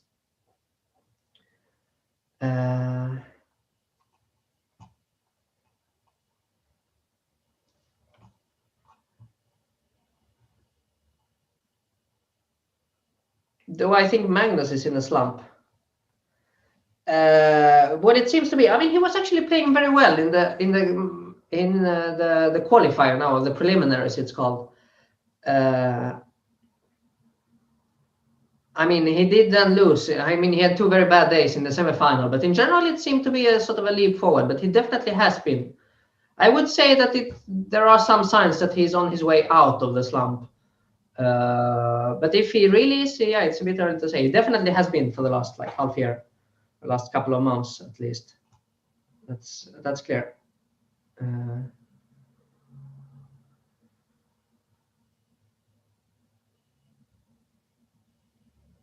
After Magnus' game with you in the Magnus Carlsen Invitational, Anish prepared that line very well and beat Magnus. I think you're not getting the games in the right order, because I'm fairly sure that Anish beat Magnus on game 1 on day 1 in an Accelerated Dragon, and then I played with Magnus and made a draw in some Rosalimo defense. But my game with Magnus in the Invitational was not that exciting actually. He surprised me. I played something not the most challenging way, and he decided to be solid and go to an equal ending. So,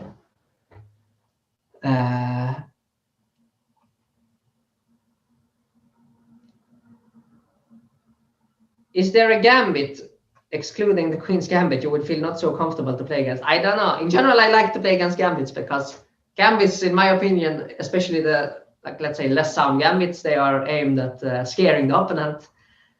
And I simply don't get scared in chess. So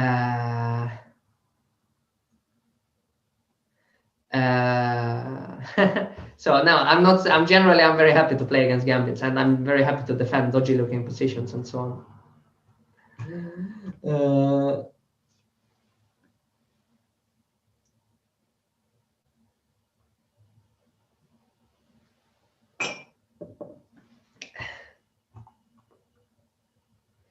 If I will ever be invited again, the same Magnus with a slump. I meant slump. I'm sorry for my bad English.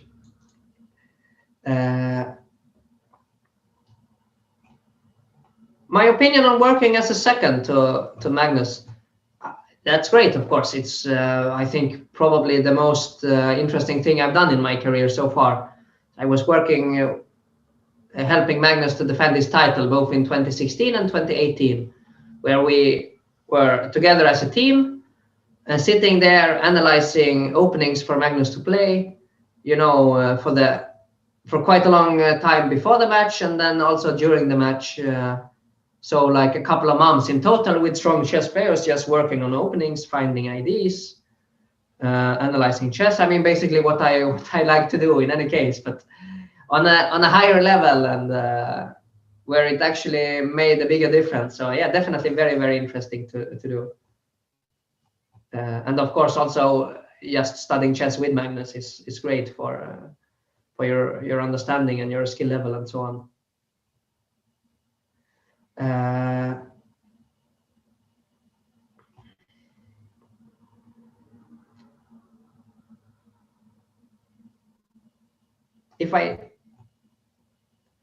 I'm getting a lot of questions about studying chess, and yeah, this is it's a very broad topic, and it depends very much on what level you are and what your aim is and so on. But in general, normally speaking, when it's possible, I think playing games is number one, always. Playing classical games, and nowadays it's also a lot of rapid and blitz, maybe preferably rapid. Then analyzing these games is the second thing. You have to all the time analyze your own games carefully to see what you are making, what kind of mistakes you are making, and so on. And then, I mean, once you have completed those two things, which should take like at least half of your time, then there are some other things, like you can solve puzzles, which is always very good for staying sharp. Solving studies, similar thing.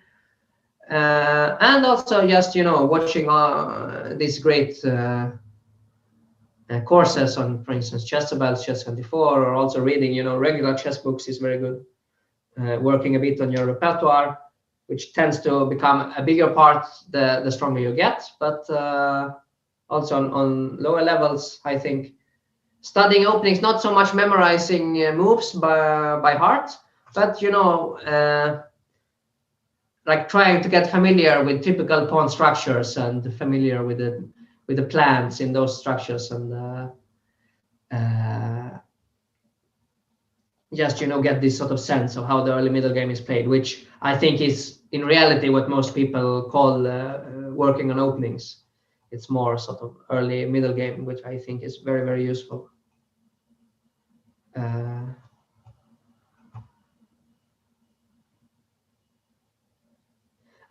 I mean, it does not. This is how I do it, but I think it's also quite viable on all levels. Just the opening part tends to get a little bit bigger the stronger you get.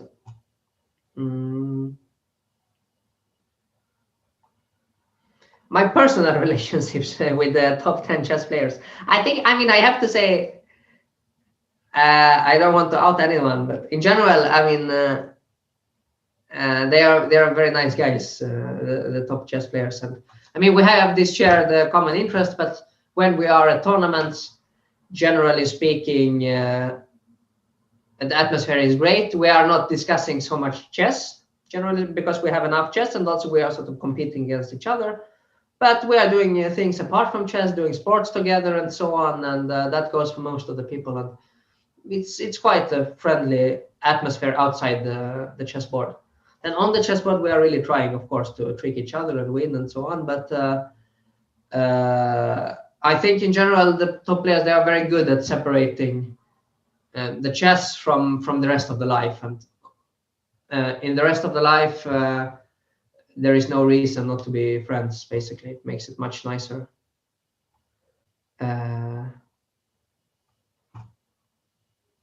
Next classical tournaments I'm playing. This is very, very difficult because I don't have anything planned concretely. I was hoping to play the Tepe Sigeman, which was supposed to start in a month with Karpov among the participants. It's not going to happen. So I guess when once we are sort of, vaccinated, or once the situation is a bit better. So I imagine I will play quite a bit of chess over the board in July, August, and from there on quite a lot. But let's say the coming two months or so, I have nothing planned, and I think it's unlikely that I will be able to play anything, unfortunately.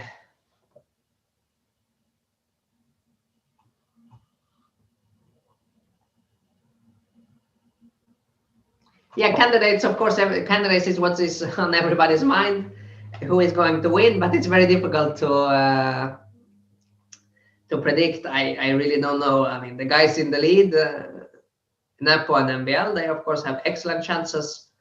But of course, the guys who are trailing, like Fabi, Giri, they also have nice chances. So it's going to be very open.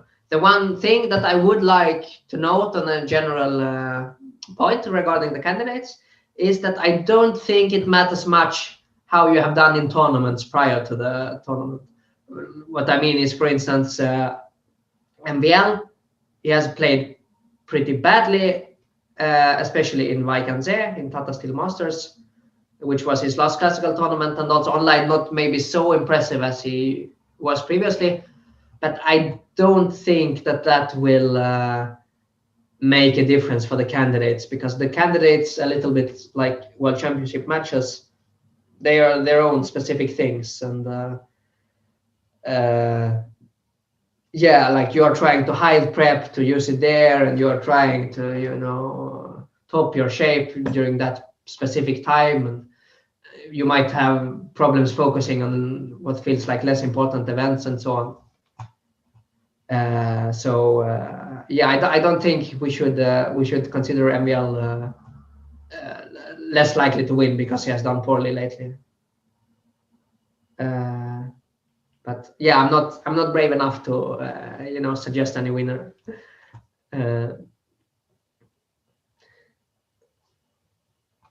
If my opinion on Carlsen and Anish Banter in social media, I don't know. I mean, it seems I'm not very involved. I am on Twitter a bit, but not very much. I see some tweets from time to time, but as far as I can tell, it's in good spirits, and a bit of friendly banter is always welcome, of course. I don't think anyone is truly upset about it. That's my view, but I'm definitely not an expert on the subject.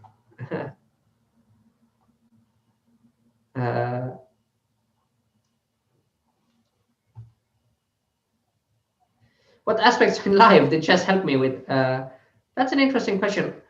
I think in general for chess, you learn some things. Like you learn that mastering something or trying to master something takes a lot of time, which gives you a lot of patience when you are trying to improve in other things and you feel that you are not doing a lot of progress. So that, like in chess, I mean, I understand. For me, it takes like, at least 10 years to become decent in chess. At least that's what it did for me, if not longer. And then if I spent, a couple of months on something else, it's easier for me to accept that I'm not an expert yet.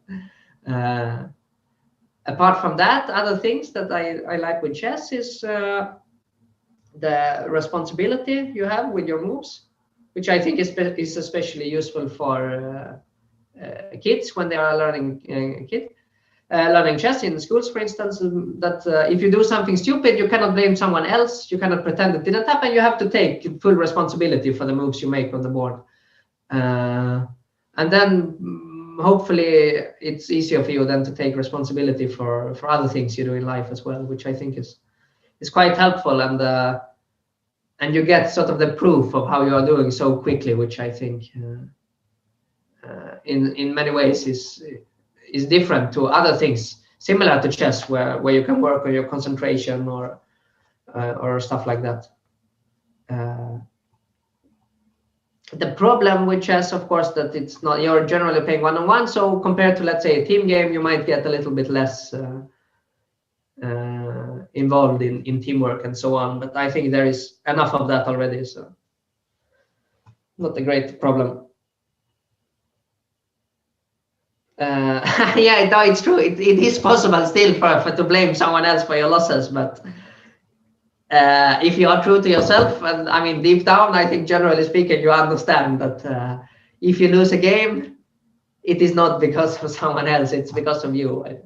I think even kids, despite not admitting it themselves, they understand this this thing.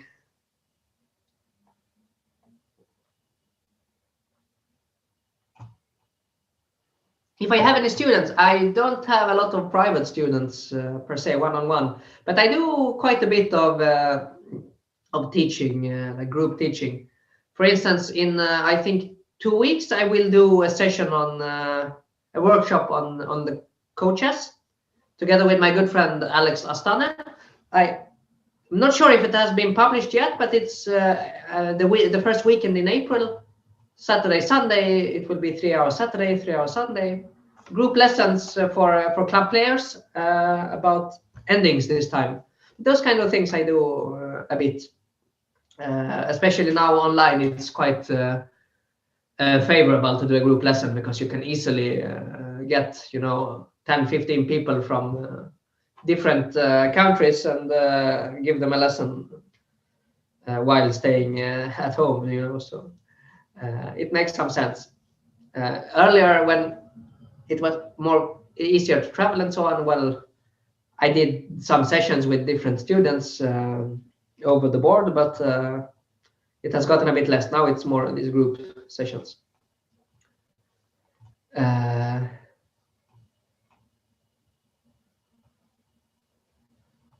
If some players does something during the game that bothers me, not really, and I think again this is similar to the topic of taking responsibility. If you are getting disturbed during your game, in my experience, it's most often a matter of your own concentration that is the main problem. So, like if you feel that you frequently get disturbed by your opponents, it would probably be wise to ask yourself if it has anything to do with your own concentration. Like if you can fight it by increasing your own concentration rather than trying to get everyone else to change.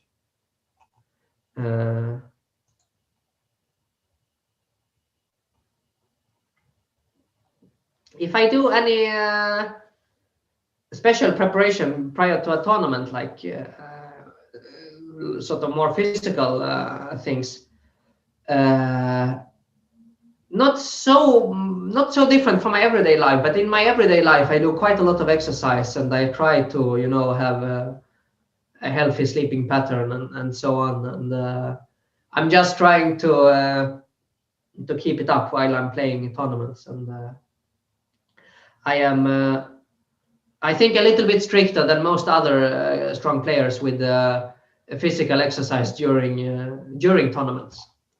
Like at least every second day I'm doing some exercise when I'm playing a long tournament, simply because I'm used to it and I feel that it's necessary for me for keeping energy levels up. My body is sort of deteriorating if I'm not if I'm not moving around enough. So I am quite disciplined, but that is especially on like during tournaments. But I think it's quite important to think about.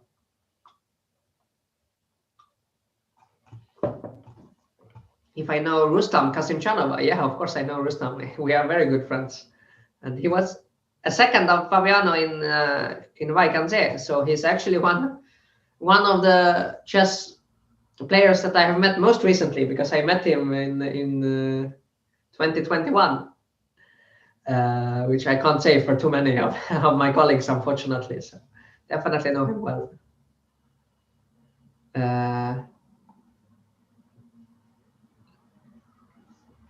To see.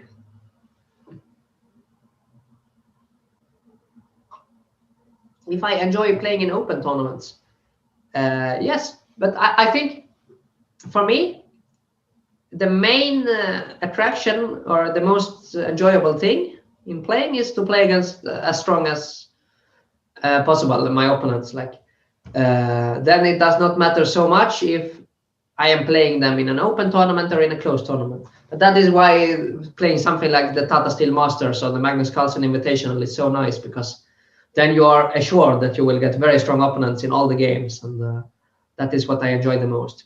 Whereas in an open tournament, more often than not, you might start with some lower rated players, and then you might get to play the top guys, which is also fine. But of course, you are getting less games against the absolute best in an open tournament. But the concept of open tournaments, I think, is very nice, and I have always played like I have played many times in Gibraltar. I was playing in Isle of Man. I was playing in Qatar when they had their great opens, and like strong opens is great fun, of course. And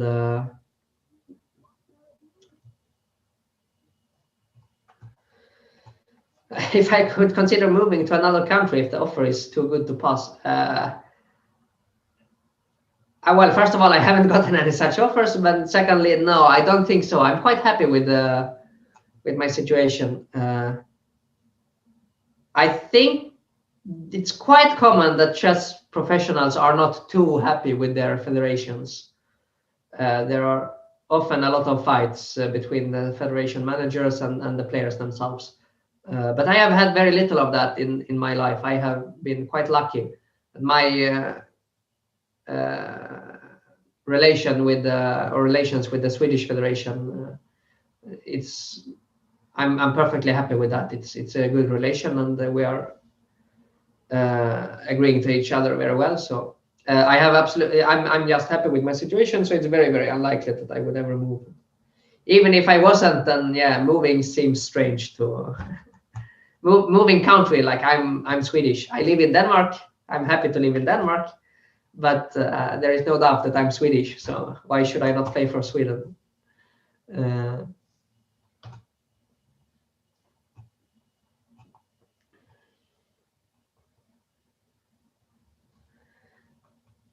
And yeah, I mean, I got some question about the youngsters. Like there are so many youngsters, like Firuzha, Isipenko, Nihal Sarin, Pragnananda, Yurtachon, Gukesh, also some even younger ones.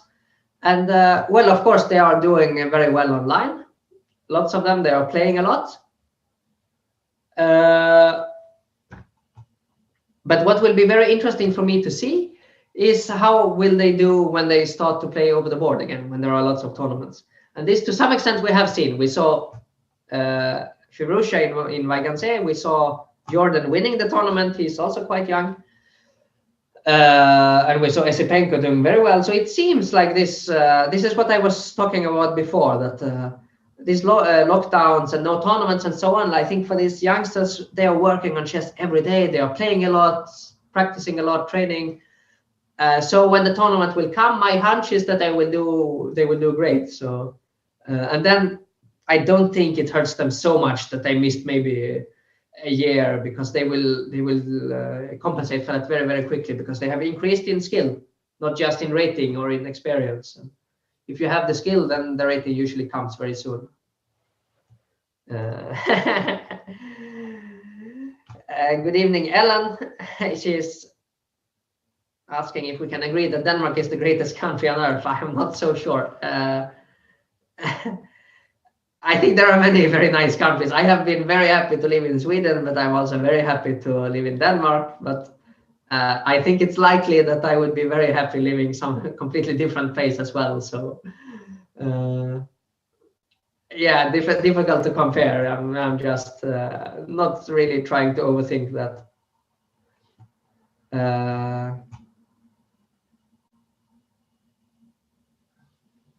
Favorite game I've played in chess? Ooh, this is very tough. But I think it should be some of the games from the recently finished Tata Steel Masters, I guess. Probably the game with Duda I quite liked, because it was it seemed to me very straightforward. I also beat MVL, but MVL did not have a very good day, and well, Duda also did not have a good day, but it was more of a fight, and I felt I had to prove myself a bit more in that game. So from recent memory, yeah, the game with Duda, I'm very happy with.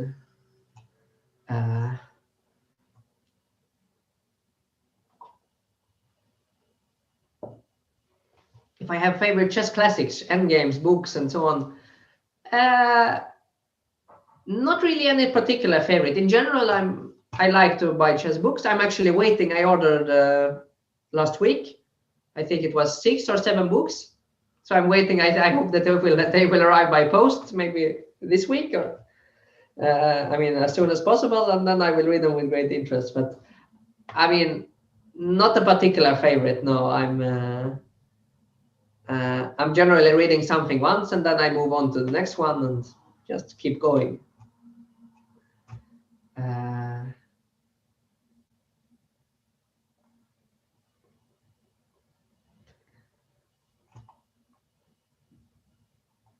And yeah, I'm again asked regarding books. Yeah, I guess it's a close relation. About the Chessable course with Geary, I mean, regarding books and so on. Yeah, no, of course, yeah, I have spoken quite a bit about that. I watched the Chessable course. I saw it. I was using it as part of my preparation. I was also analyzing a bit myself. And I thought, why not against Geary? I mean, he does have trust in his stuff, I know, and his stuff is always of very high quality. So why not play it against him? And I have to say, I did not experience any problems at all in that particular game. So definitely cannot blame his course for the loss. I got a perfectly playable position. Okay, I think I did not realize, but we have already passed sort of deadline. So I think I will try to wrap it up now, and I'm sure I will be back able to answer all of your questions at a later stage as well. And also feel free to text me on Twitter or wherever, and if you have any further questions. But I think for now I will actually have to wrap it up for today, because my time has simply run out. But it was a great pleasure talking to all of you, and I hope I will be back soon. And yeah, take care, everyone, and see you around. A new event with a mission to showcase the best in young talent and advance gender equality in the game. The Julius Baer Challengers Chess Tour starts on April the 8th. Two chess legends taking control of two teams of young and talented players. Their job is to mentor them, coach them, and get them ready for battle. Why? Because these exciting young players, handpicked by our experts, are being given a shot at the big time. The winner of each tournament will get a golden ticket to the $1.5 million Meltwater Champions Chess Tour to compete against the best in the world. It's their chance to break into the big time, but to get there, they must mobilize all of their young talent. It's Team Polgar versus Team Kramnik. Who will come out on top, and will we find the next big talent in chess? Watch the Julius Baer Challengers Chess Tour live on Chess24.